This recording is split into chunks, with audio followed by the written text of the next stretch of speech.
Perangkat desa mulai didekati capres-cawapres. Jabatan mereka disebut strategis, dianggap bisa mendongkrak suara. Alhasil, perangkat desa dijadikan alat pengerahan massa memilih paslon atau caleg tertentu. Kemana komitmen menjunjung tinggi netralitas? Bagaimana legitimasi pemilu nantinya? Saya, Niluh Puspa, mencari jawabnya.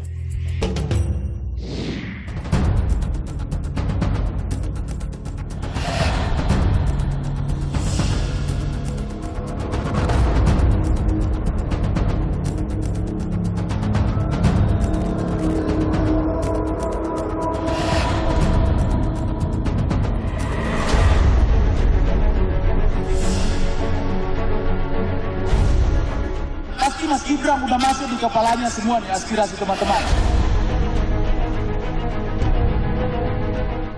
Jadi acara yang kemarin itu deklarasi Prabowo Gibran? Oh, nggak ada deklarasi. Kemarin itu silaturahmi nasional desa. Oke, tapi di undangan yang kami terima ini yang beredar, itu tuh tertulis deklarasi dukungan. Memang awalnya kami mau deklarasi dukungan. Saya buka ke Prabowo Gibran. Ke Prabowo. Potensi kecurangan dikhawatirkan besar terjadi ketika perangkat desa itu terlibat seperti ini. Bagaimana?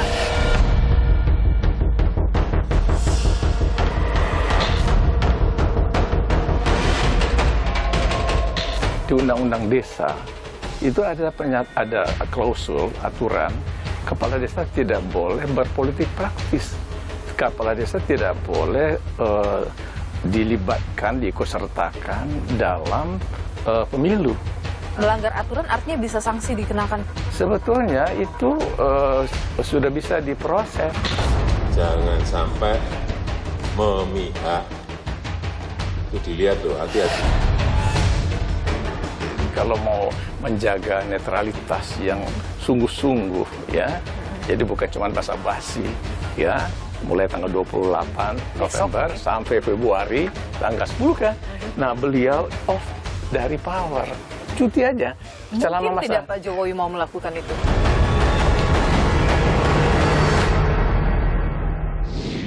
Jelang kampanye Pilpres 2024, kata netral makin gencar digaungkan. Seiring harapan pemilu berjalan dengan aman, damai, dan tanpa intervensi. Bisa. Nyatanya, publik malah disuguhkan dengan aksi sejumlah aparat pemerintahan yang terindikasi tidak netral. Seperti yang terjadi di acara Silaturahmi Nasional Desa 2023 di Gelora Bung Karno Minggu 19 November lalu. Meski bertajuk Silaturahmi, acara hanya mengundang satu paslon saja, yaitu Prabowo Subianto, Gibran Rakabuming Raka.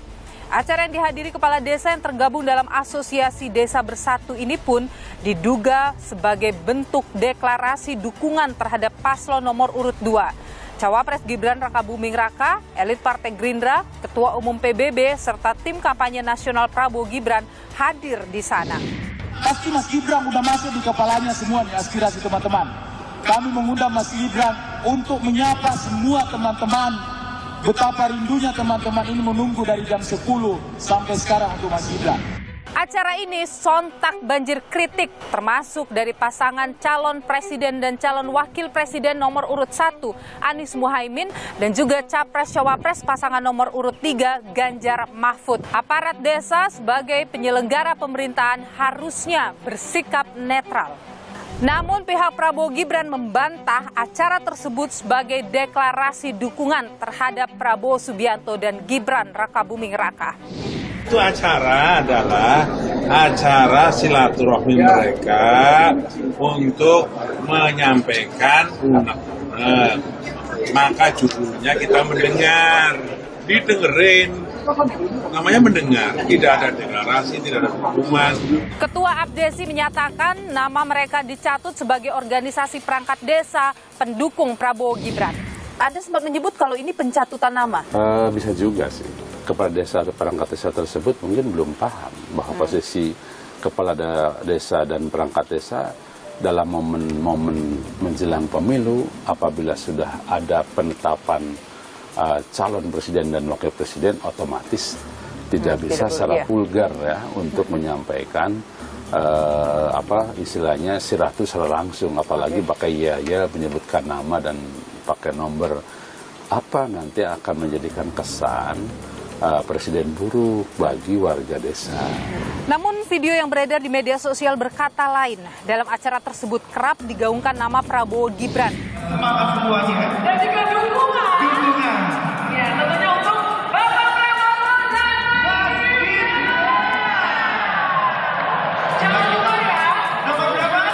2. Dalam surat undangan pun tertulis kegiatan awalnya terkait Deklarasi Nasional Desa Bersatu Menuju Indonesia Maju, dukungan kepada Prabowo Subianto, calon Presiden Gibran Rakabuming Raka, calon Wakil Presiden 2024-2029, dan konsolidasi nasional rebut suara desa 2024. Dalam acara tersebut, panitia juga menyediakan tiket akomodasi dan transportasi bagi yang ingin menghadiri acara deklarasi. Tak hanya itu, sejumlah atribut yang dipakai peserta syarat akan nuansa dukungan terhadap Prabowo Gibran. Ya nanti kalau ada teguran-teguran, nanti kami terima tegurannya ya. Yang jelas kami datang sebagai undangan, saya datangnya pas penutupan. Saya akan mengonfirmasi hal ini kepada pihak Desa Bersatu. Saudara, benarkah acara yang di GBK itu adalah acara silaturahmi biasa atau deklarasi dukungan terhadap Prabowo Gibran? Sebagai informasi, saudara, ada kegiatan dari kepala desa lain yang terlibat kegiatan bersama dengan Capres-Cawapres. Puluhan kepala desa yang tergabung dalam Relawan Kepala Desa Nusa Tenggara Barat untuk Ganjar atau Des Ganjar mendeklarasikan dukungan terhadap Ganjar Mahfud di hadapan Sekjen PDIP Hasto Kristianto usai melakukan rapat koordinasi daerah di Mataram 5 November 2023. Calon Presiden nomor urut 1 Anies Baswedan pun menghadiri rapat kerja nasional Asosiasi Pemerintah Desa Seluruh Indonesia atau APDESI di Jambi beberapa waktu lalu. Sejumlah indikasi pelanggaran terus terjadi. Apakah netralitas perangkat pemerintahan hingga di tingkat desa begitu sulit untuk dijunjung tinggi? Lantas, bagaimana pula dampaknya bagi kehidupan berdemokrasi kita? Saya akan perbincangkan hal ini bersama dengan pakar otonomi daerah Profesor Jo Hermansyah Johan. Tapi sebelumnya, saudara, saya ajak Anda untuk melihat deklarasi pemilu damai yang diselenggarakan oleh Komisi Pemilihan Umum Republik Indonesia sebagai tanda dimulainya masa kampanye Pilpres 2024. Ikuti saya, saudara.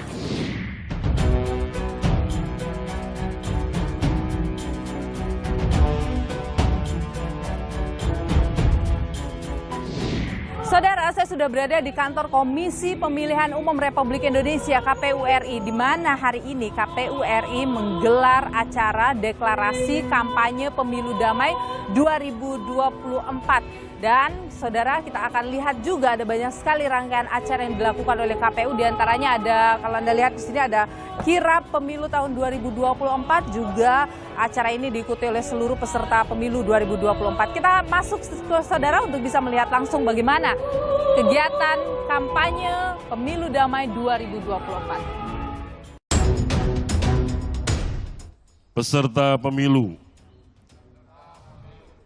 1. Mewujudkan pemilu yang langsung, umum, bebas, rahasia, dan adil.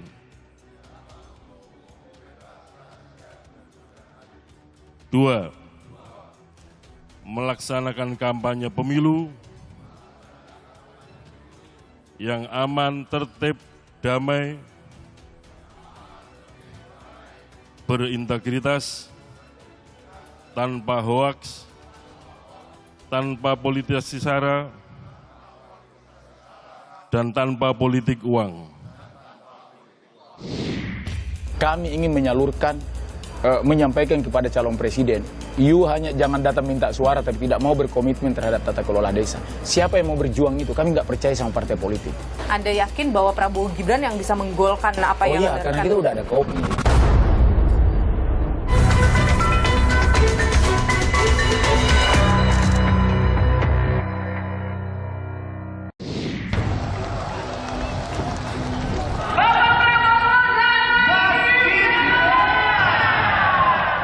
Mas Gibran udah masuk di kepalanya semua nih aspirasi teman-teman. Silaturahmi Nasional Desa Bersatu yang menghadirkan kepala desa dari berbagai daerah ini menuai kritik, saudara, dianggap tidak patut dan juga melanggar aturan karena diduga menggalang desa atau menggalang kepala desa, saudara, untuk mendukung paslon tertentu. Benarkah demikian? Kita perbincangkan hal ini, saudara. Bersama saya sudah hadir ada Koordinator Nasional Desa Bersatu Muhammad Asri Anas. Terima kasih Pak Anas sudah bersama Nilu, sehat selalu. Jadi acara yang kemarin itu deklarasi Prabowo Gibran. Oh, nggak ada deklarasi. Kemarin itu silaturahmi nasional desa. Memang acaranya harusnya dilakukan tanggal, kalau nggak salah sekitar tanggal 10 Desember, kita majuin menjadi silaturahmi nasional desa. Dan itu kan acara tahunan ya. Oke, tapi di undangan yang kami terima ini, yang beredar, itu tuh tertulis deklarasi dukungan. Memang awalnya kami mau deklarasi dukungan. Saya buka ke Prabowo Gibran. Ke Prabowo Gibran. Silaturahmi nasional itu bahkan juga mengenakan baju yang ada gambar Prabowo Gibran. Oh, kalau itu saya nggak tahu. Jadi gini, aku cerita prosesnya ya. Jadi awalnya kita mau deklarasi. Saya kan juga 10 tahun di parlemen, kenal lah teman-teman Bawaslu kan. Saya konsultasi, ini potensi melanggar nggak? Oh, ini berpotensi melanggar, walaupun belum masuk tahapan kampanye. Karena hitungan kita kan sebelum kampanye, boleh dong. Masa nggak boleh organisasi memberi dukungan? Akhirnya kita ubah. Menjadi kan? silatnas. Menjadi silatnasnya kita majuin kan. Nah, tapi mungkin ya ID card udah terlanjur menyebar, ada beberapa yang menyebar, kemudian juga undangan. Tetapi prinsipnya di acara itu, satu, kami udah berikan penekanan. Nggak boleh ada yel-yel, nggak boleh ada penyampaian dukungan, nggak boleh pakai ID card, nggak boleh pakai baju. Nah, beberapa yang datang pakai ID card, ya, itu kami minta untuk keluarin. Tapi pada saat itu juga ada, waktu acara itu silatnas itu juga ada teriakan hidup Prabowo dan sebagainya. Nggak ada. Kalau ada 1-2 yang teriak, itu pasti belum masuk acara resmi. Karena selama ada acara resmi, dimulai nggak ada. Kan? Tapi silatnas itu hanya dihadiri oleh pasangan Prabowo Gibran. Oh iya, memang karena kita hanya mau mengundang. Itu kan sama saja dengan memberi dukungan. Iya, kan kami udah gamblang, memang beri dukungan. Jadi kan gini. Dan aku cerita ya. Jadi gini, Juli kita udah ngundang seluruh calon presiden di Jambi kan, rapat kerja nasional desa kan. Yang hadir waktu itu hanya Anies dengan Prabowo. Kemudian acara di Surabaya teman-teman desa pun yang hadir yang kita hanya undang Ganjar kan. Kemudian di Jawa Barat hanya Ganjar. Apa artinya itu? Prosesnya sebenarnya udah lama. Bahkan kalau mau terbuka, Desa Bersatu awalnya di Anies memberi. Kami hampir 3 bulan membantu Anies tuh. Ini terkait tidak dengan pertemuan Anda dengan Pak Jokowi sebelumnya? Oh, nggak terkait. Pak Jokowi nggak pernah memberikan arahan apa-apa. Kalau ketemu presiden itu hanya substansinya adalah Undang-Undang Nomor 6. Tidak ada membahas ini? Yakin? Surat, ya, kalau itu bisa saya perlihatkan. Kalau itu bisa saya perlihatkan surat permohonan kami ke presiden. Karena sekarang sangat sensitif ya, pertemuan Anda dengan presiden yang begitu dekat, dengan agenda yang kemarin, yang kemudian ada dukungan itu. Semuanya bisa sensitif karena semua juga butuh desa dong, kan gitu. Saya berikan contoh ya, anggota ABDESI ini hampir 68.000 loh. Dan 8 organisasi kemarin itu, kepala desa aktif, perangkat desa aktif, BPD aktif, kalau ini nyatu aja, udah 2,7 juta orang penggerak aktif di desa itu. Pertanyaannya begini, ketika kepala desa aktif sebagai penyelenggara pemerintahan di desa begitu ya, terlibat dalam politik praktis seperti ini kan berbahaya, tidak netral, padahal mereka bisa saja juga terlibat sebagai penyelenggara pemilu begitu. Bagaimana Anda menanggapi itu? Oh iya, kami ngerti Undang-Undang Nomor 6, Undang-Undang Nomor 7 melarang itu. Tapi kan ada pasenya dong. Pasenya itu adalah sebelum masa kampanye. Dan kalau kepala desanya atau perangkat desanya itu sudah memberikan dukungan pada salah satu calon, bagaimana? Kami tidak akan lakukan itu sesudah kampanye kok. Ini partai politik dan calon presiden ini ngoyo, hanya juga suka datang minta suara ke kami setiap pemilu. Sekarang kami sepakat, lu datang jangan minta gratisan dong, bantu kami untuk bicara tentang konsep tata kelola desa, kan gitu. Persoalan bahwa itu berpotensi melanggar atau tidak, tergantung cara kita memandang. Kami juga paham, tapi harus diingat, setiap pemilu tidak ada partai politik dan calon presiden yang tidak datang ke desa. Kedua, seluruh bupati berusaha untuk memobilisasi kepala desa. Contoh tuh, Majalengka, Cianjur, datang di Jawa Tengah, teman-teman kepala desa bahkan diintimidasi oleh beberapa oknum bupati untuk mendukung capres tertentu. Kami nggak mau itu sekarang. Kami menentukan sendiri siapa pilihan terbaik untuk pembangunan desa. Kembali lagi ke soal potensi kecurangan besar sekali, dikhawatirkan besar terjadi ketika perangkat desa itu terlibat seperti ini. Bagaimana? Tergantung perspektifnya. Kami sih nggak merasa curang ya. Kami merasa bahwa ini pilihan politik organisasi. Pilihan politik yang berpotensi pada... Terserah aja. Intinya kami ingin menyalurkan, menyampaikan kepada calon presiden, you hanya jangan datang minta suara tapi tidak mau berkomitmen terhadap tata kelola desa. Siapa yang mau berjuang itu? Kami nggak percaya sama partai politik. Kita menganggap hanya calon presiden ini yang bisa mengakomodir hampir 6-7 poin yang memang diharapkan oleh teman-teman desa. Apa saja itu poinnya? Salah satunya adalah 5 miliar per desa. Oke. Tata kelola nasional, reformasi tata kelola desa, termasuk salah satunya adalah penghapusan pendamping desa. Anda yakin bahwa Prabowo Gibran yang bisa menggolkan apa yang... Iya, karena kita udah ada komitmen. Dan kami juga yakin Prabowo Gibran bisa menang satu putaran kalau didukung oleh kami organisasi desa. Oke. Mendes ini juga sempat menyatakan bahwa perangkat desa itu harus netral. Bagaimana?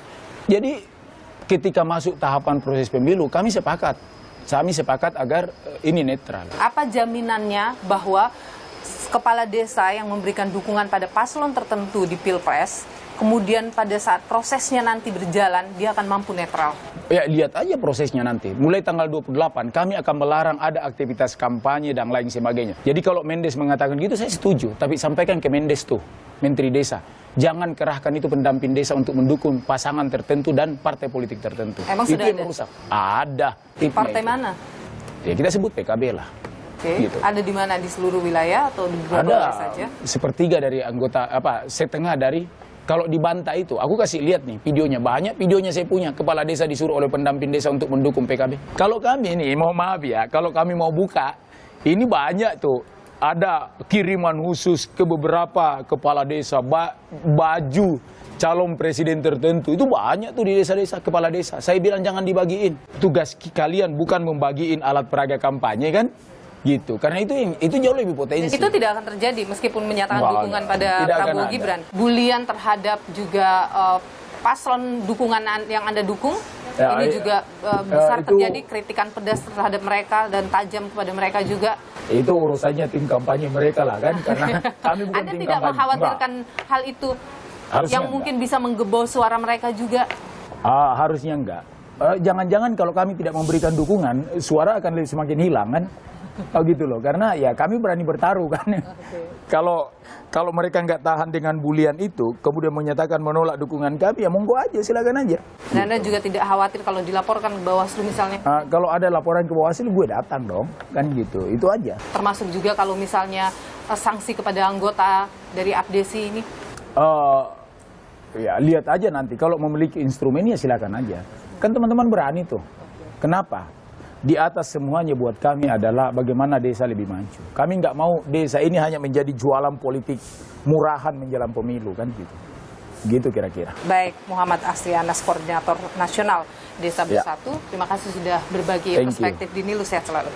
Terima kasih banyak. Dan saudara, terkait dengan tudingan dari Muhammad Asri Anas, Koordinator Nasional Desa Bersatu, saya coba klarifikasi hal ini ke Menteri Desa, saudara, dan sayangnya Menteri Desa tidak memberikan jawaban kepada kami hingga program ini ditayangkan.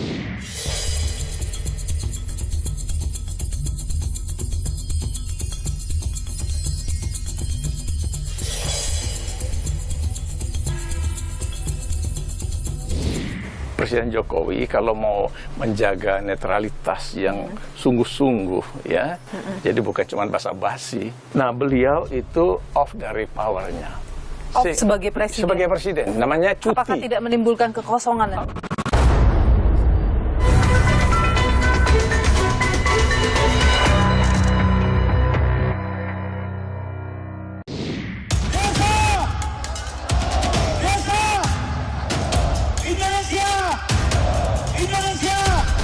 Jangan sampai memihak. Itu dilihat loh, hati-hati.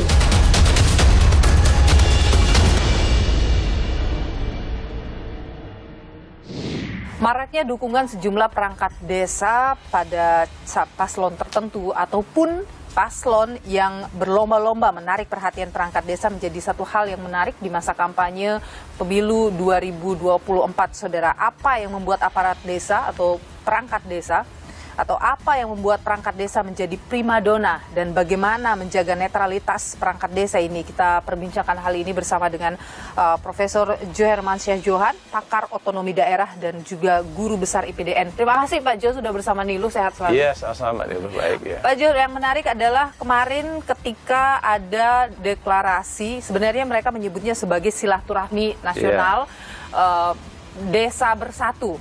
Iya. Anda melihat itu bagaimana? Iya. Itu kan kemasannya aja, ya packaging ya. Sebetulnya kan kita tahu dari liputan media juga arahnya memang itu memberikan dukungan. Bahkan di undangan yang tersebar juga yang kita baca itu adalah untuk deklarasi dukungan kan. Memang mereka menyebutnya itu bukan deklarasi, tetapi mereka memang mendukung gitu. Anda melihat itu bagaimana ketika perangkat desa yang aktif, kepala desa dan perangkat desa lainnya aktif ini, kemudian memberikan dukungan pada paslon tertentu? Itu melanggar larangan di Undang-Undang Desa. Itu ada klausul, aturan, larangan kepala desa. Larangannya ada. Kepala desa tidak boleh berpolitik praktis. Kepala desa tidak boleh dilibatkan, diikutsertakan dalam pemilu. Itu kan berarti sekarang kepala desa itu kan berpolitik praktis toh. Ya, yang kedua ada pelaksana nih yang mengajak mereka untuk hadir di satu acara. Nah, pelaksana itu berarti dia mengikutsertakan kepala desa untuk memberikan dukungan-dukungan terhadap pasangan calon presiden tertentu.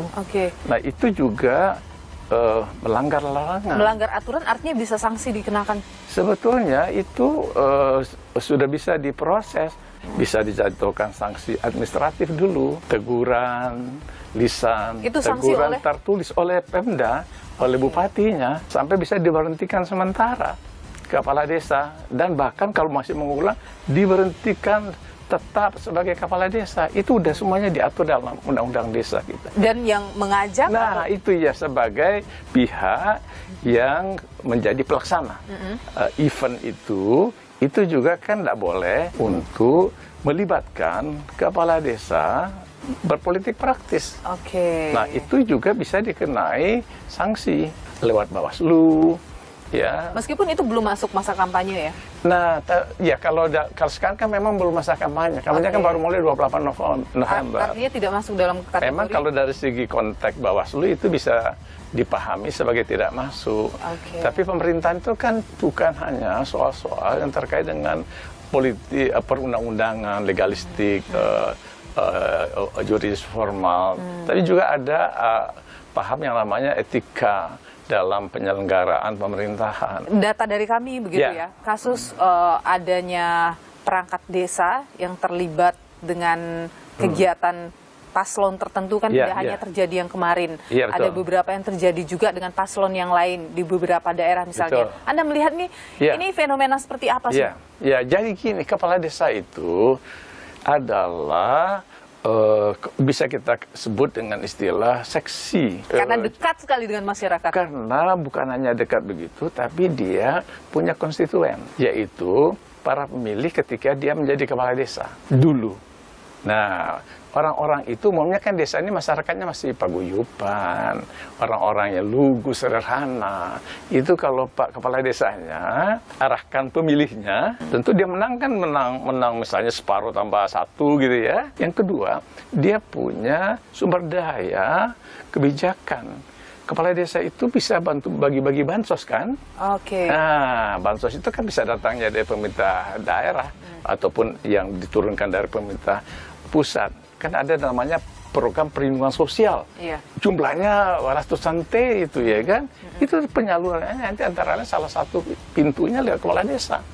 Nah, itu menjadi titik masuk yang membuat dia bisa mendapatkan suara. Karena Anda bicara soal bansos, ini Jokowi baru saja memperpanjang bansos ya. Pemberian bansos untuk masyarakat. Ada yang kemudian mengkhawatirkan nih jangan-jangan ada politisasi bansos nantinya. Anda sendiri bagaimana? Iya, ini kan fenomena yang sudah lama dalam pilkada. Kalau mau pilkada, bansos dari kepala daerah meningkat. Di pilpres sekarang juga saya lihat ikut-ikutan ala pilkada. Juga kok Perlinsos ya, bantuan perlindungan sosial itu juga naik pada tahun ini dibanding tahun sebelumnya. Bahkan pada waktu COVID, saya baca data itu juga lebih tinggi sekarang. Ini artinya akan digunakan bansos-bansos itu untuk membujuk, merayu, ya, memberi respek kepada si pemberi bansos kan, kepada pemerintah tentunya. Pak Jokowi. Ya tentu, dan Pak Jokowi ini kan anaknya, putranya, Mas Gibran, wali kota Solo ya, yang baru 2 tahun itu.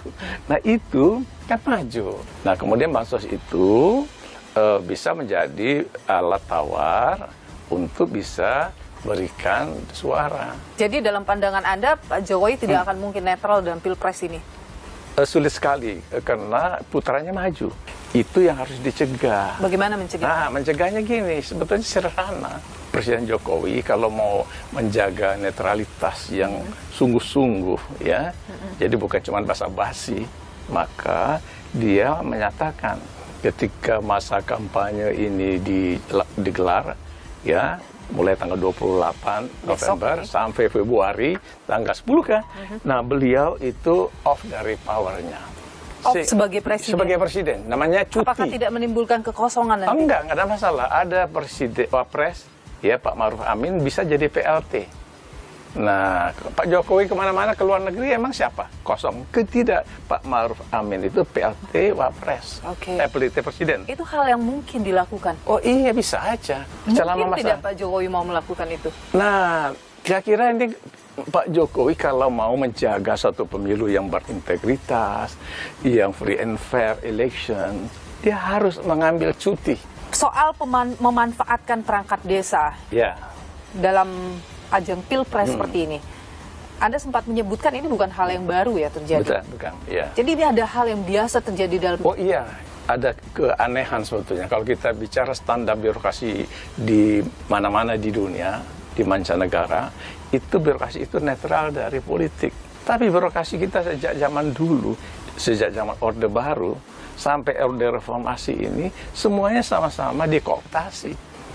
Diintrusi oleh politisi. Sebetulnya kalau kita lihat pengalaman negara-negara di dunia, ya, birokrasi yang patrimonial, birokrasi yang feodal menuju ke birokrasi yang rasional kan, ya, yang betul-betul berbasiskan kepada prestasi, praktek-praktek good governance, ya, itu transparan, akuntabel, itu harusnya makin lama makin kita miliki. Dan kita makin lama makin kita miliki atau tidak? Makin jauh dari harapan. Ya. Bagaimana untuk menciptakan itu terjadi, Prof? Pembangunnya harus ada yang mengawasi. Yang mengawasi birokrasi itu tidak bisa dari dalam birokrasi sendiri kan, harus pihak eksternal. Eksternal itu ada namanya Komite Aparatur Sipil Negara, KASN. Itu KASN itu harus menjaga jangan sampai birokrasi dipolitisasi. Ada yang menarik juga dari Pak Jokowi ini yang mengeluarkan satu aturan yang baru ya, bahwa mereka yang maju di ajang Pilpres, kalau dia berasal sebagai kepala daerah, itu sama juga menteri-menteri ya, tidak perlu untuk mengundurkan diri.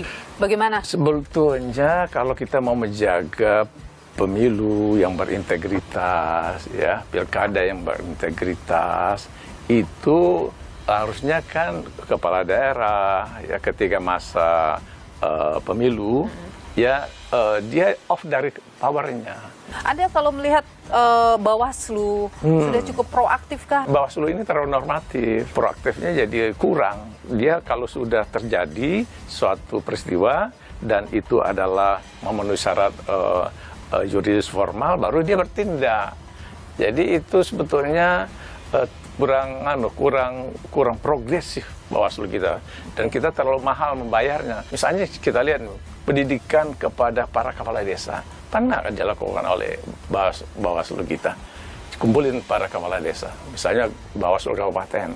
Tidak pernah dilakukan oleh... Saya nggak lihat tuh Bawaslu kabupaten kumpulin kepala desa sosialisasi. Anda nggak boleh terlibat politik praktis, ya kan? Anda tidak boleh pergi dukung-mendukung, bukan hanya Bawaslu ini loh, tapi juga kepala daerah dong. Kemana kepala daerah kita? Tapi kepala daerahnya juga dari partai politik yang tentu juga. Iya, tapi ada kepala daerah yang tugasnya juga menegakkan undang-undang. Boleh dia sebagai partai, tapi kan kepala daerah melaksanakan undang-undang. Ada yang Anda lihat kepala daerah ya? Nah itu dia, saya lihat tuh ada kepala daerah namanya Gubernur DIY, Sultan Hamengkubuwono. Coba itu kepala desa yang ada di DIY nggak ada yang pergi demo-demo itu. Nggak datang ke Jakarta dan dilarang oleh beliau. Harusnya seluruh kepala daerah bisa melakukan saya kira itu contoh juga. Itu bagus itu dilakukan oleh para gubernur kita di seluruh Indonesia, bupati, wali kota kita. Apa yang dikerjakan oleh Pak Sultan. Baik, Profesor Jo Hermansyah Johan, pakar otonomi daerah dan juga guru besar IPDN. Terima kasih sudah berbagi pandangan di Niluh. Sehat selalu. Hingga saat ini ya Bawaslu ini sudah meregistrasi ada 438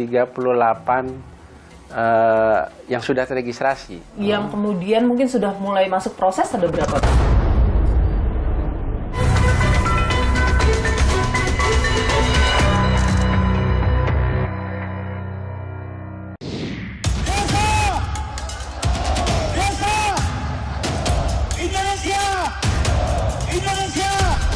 Jangan sampai memihak.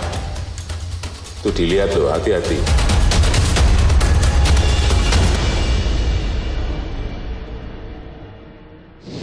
Saudara, perangkat desa, kepala daerah hingga ASN berkali-kali diperingatkan untuk bisa bersikap netral pada pemilu 2024. Namun sejumlah dugaan perilaku pelanggaran netralitas terjadi belakangan ini, Saudara. Dan bagaimana tindakan dari Bawaslu sebagai garda terdepan pengawas pemilu menghadapi hal ini? Kita perbincangkan bersama anggota Bawaslu, ada Bapak Puadi di sini. Pak Puadi, terima kasih sudah bersama Niluh, sehat selalu. Pak Puadi, kalau kita lihat potensi pelanggaran pemilu 2024, kalau kita bandingkan dengan 2019 begitu, berkaca dari kasus yang kemarin ya, ada laporan soal aparat desa yang melakukan pelanggaran pemilu. Seperti apa Pak potensi pelanggaran yang terjadi di tahun kali ini?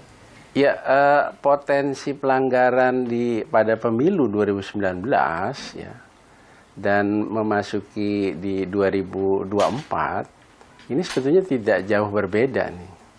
Kenapa saya katakan demikian?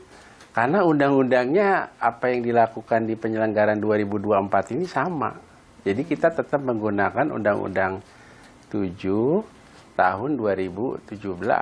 Hingga saat ini ya Bawaslu ini sudah meregistrasi ada 438 yang sudah teregistrasi. Ini ada laporan sekitar 226. Nah kemudian temuannya itu ada 216. Itu yang temuan oleh Bawaslu sendiri ya? Ya, jadi kalau temuan itu pengawasan aktif. Pengawas pemilu. Ya, jadi kalau misalkan ada informasi awal tentang adanya dugaan pelanggaran, nah Bawaslu menelusuri. Dia menelusuri, mendalami ada dugaan pelanggaran atau tidak gitu. Yang kemudian mungkin sudah mulai masuk proses ada berapa Pak? Nah ini kan dibagi, di break dari jenis-jenis pelanggarannya ini.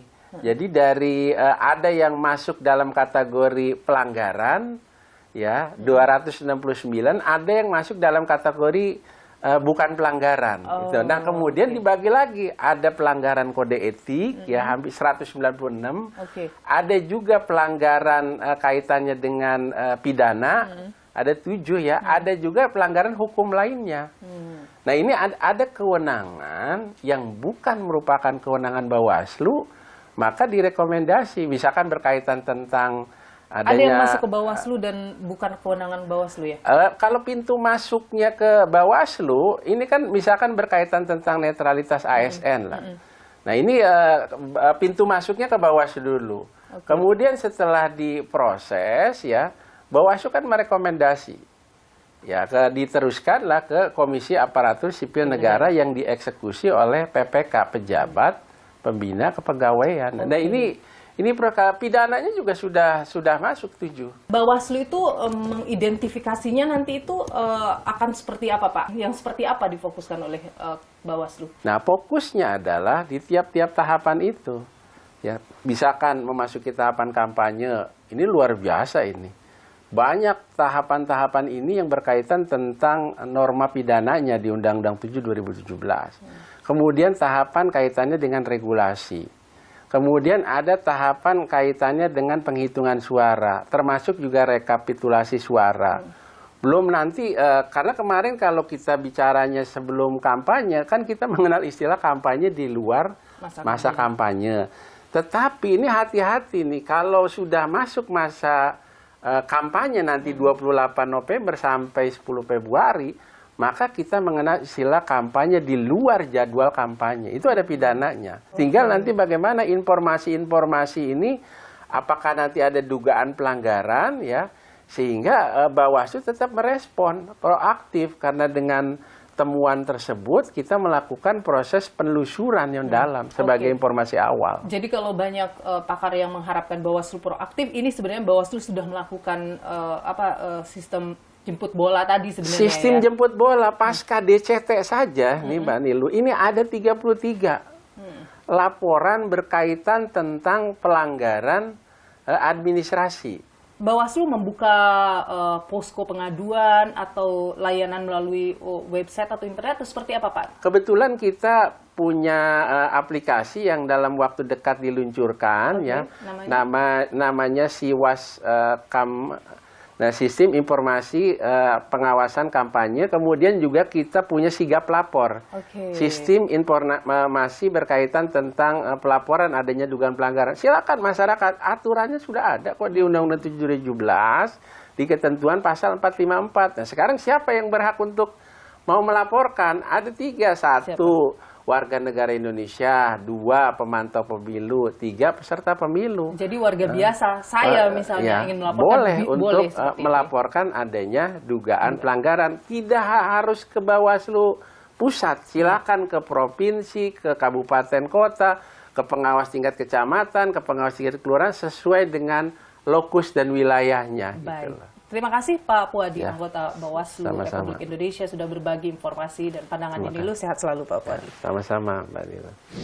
Netralitas pejabat negara dan aparatur sipil negara dalam pemilu masih jadi tantangan besar kehidupan berdemokrasi kita. Dugaan pelanggaran masih banyak ditemukan. Berikut ulasannya untuk Anda.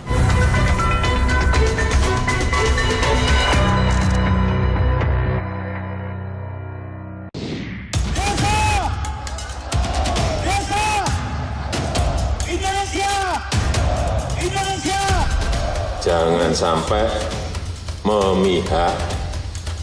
Itu dilihat loh, hati-hati.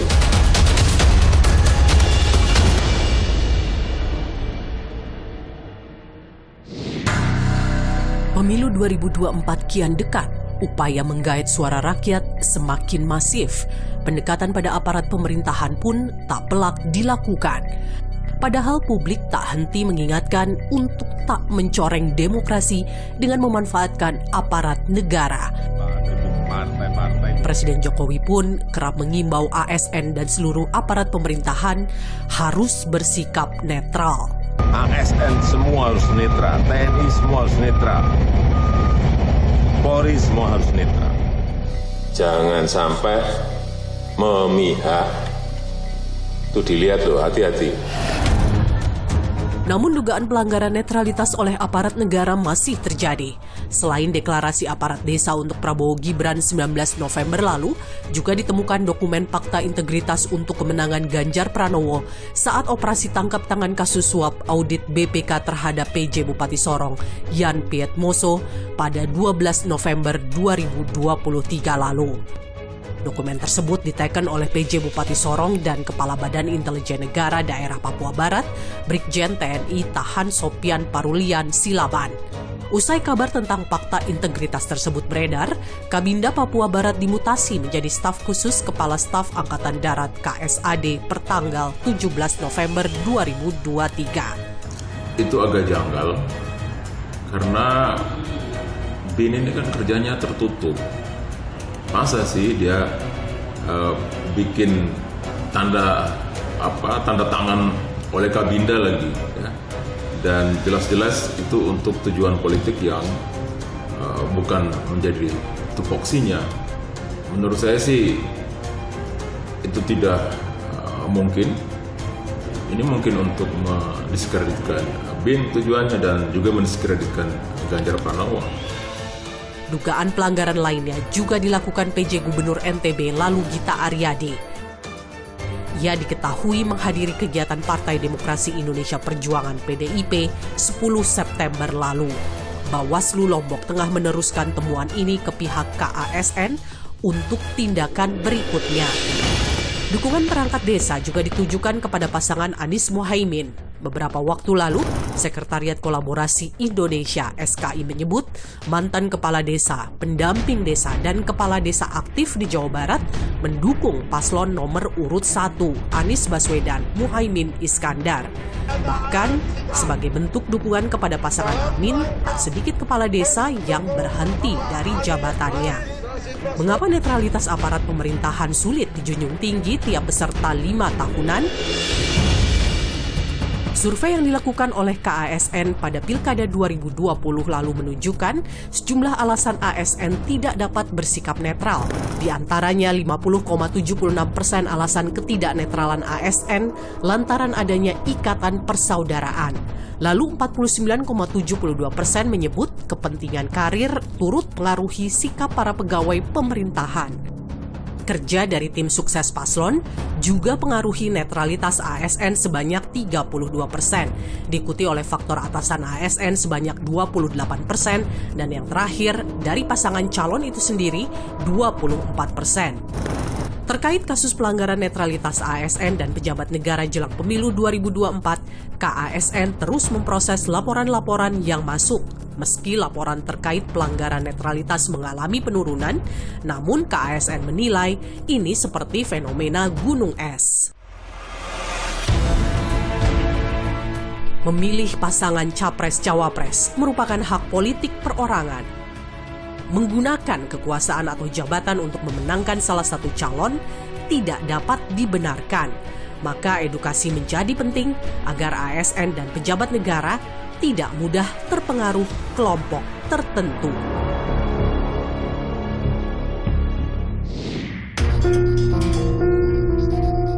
Memiliki pilihan politik sendiri tentu sah-sah saja.